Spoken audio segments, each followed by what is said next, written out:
The Man Who Came Back, a true crime-inspired horror story. Welcome back to Magic Verse, where reality and nightmares blur into one. Tonight's story is based on real events, a tale of mystery, deception, and an impossible return. Imagine losing someone forever, and then one day, they come back, but something about them is off. Turn off the lights, put on your headphones, and let's begin. The story. It started on a freezing winter night in 1985. The town was quiet, just as it always was. This was a place where nothing changed, where time seemed to move slowly. People went about their daily routines, caught in the monotony of life. But on this night, something changed. The next morning, the town awoke to discover that Michael Reynolds had vanished. Michael was an ordinary man, a father, a husband, a factory worker. That night, he left work and headed home, but he never made it back. A night of fear and waiting. It was past midnight. Elizabeth sat in the living room, the lights still on. Michael always came home at the same time, but tonight, he hadn't. AM. Maybe he got delayed, she thought. AM. Elizabeth sat by the phone, her heart pounding. She called the factory. Michael had left work right on time. AM. Michael was still missing. Elizabeth considered calling the police, but she knew they'd tell her to wait 24 hours. But deep down, she felt it. Something was wrong. She stayed up all night, unable to sleep. When the sun's harsh light hit the window, she realized that Michael still hadn't come home. The search begins.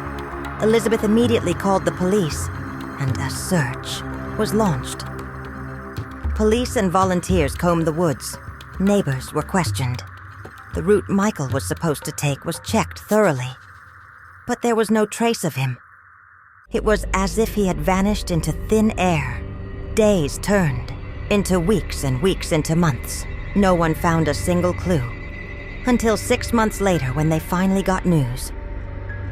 The body is found after 6 months of silence and hopelessness. A group of hikers reported a strange smell in the northern woods. At first, they thought it was a dead animal.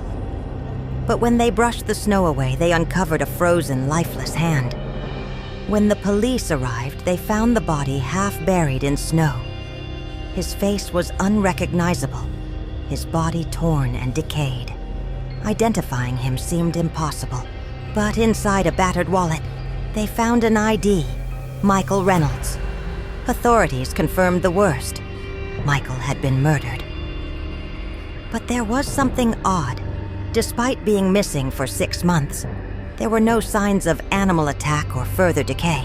It was as if the body had been buried there recently. Where had Michael been all that time? The funeral. The entire town gathered at the cemetery. Elizabeth stood by the coffin, unable to cry. She had lost the man she loved, and now she had to say goodbye. Her children couldn't see their father's face because the coffin was sealed. As the coffin was lowered, the town's priest whispered, "From dust we came, and to dust we shall return." But no one really believed it, because deep down, everyone wondered, was that really Michael? And no one could have imagined what would happen a year later. A year later, midnight exactly 1 year later, Elizabeth was awake. She hadn't truly slept in a long time. Outside, snow fell silently, and the house was filled with an eerie silence. And then she heard it. Knock, knock, knock. At first, she thought it was the wind, but then the knocking grew louder. Knock, knock, knock. Her body froze. Who would knock at her door at this hour? Elizabeth took a step back, her heart pounding. The knocking continued, steady and relentless. She picked up a lamp for protection, then slowly approached the door. Every fiber of her being told her not to open it. But despite the fear, she reached for the door handle. She opened the door and barely held back a scream. Standing in front of her was Michael. But that was impossible. He stood there, staring at her, pale and thin. Snow fell around him, but he looked untouched by the cold. Michael stepped inside without being invited. He sat down at the kitchen table and stared at her. "Why are you looking at me like that?" he asked. Elizabeth couldn't speak.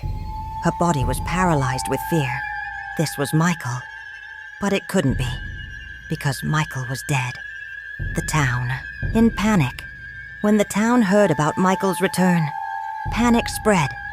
If this man was really Michael, then who had they buried? DNA tests, and an impossible truth. The police were called. Michael was questioned, but he couldn't remember anything. In fact, he insisted he'd never been missing at all. "I was always here," he said. DNA tests were run, and the results were clear. This man was Michael Reynolds. But that was impossible, because the body they'd found a year ago was also Michael Reynolds. Reality collapses. Which one was real? Two identical men, two identical DNA results. One had died, one had returned. But which one was real? And which one was something else? Some mysteries are never solved.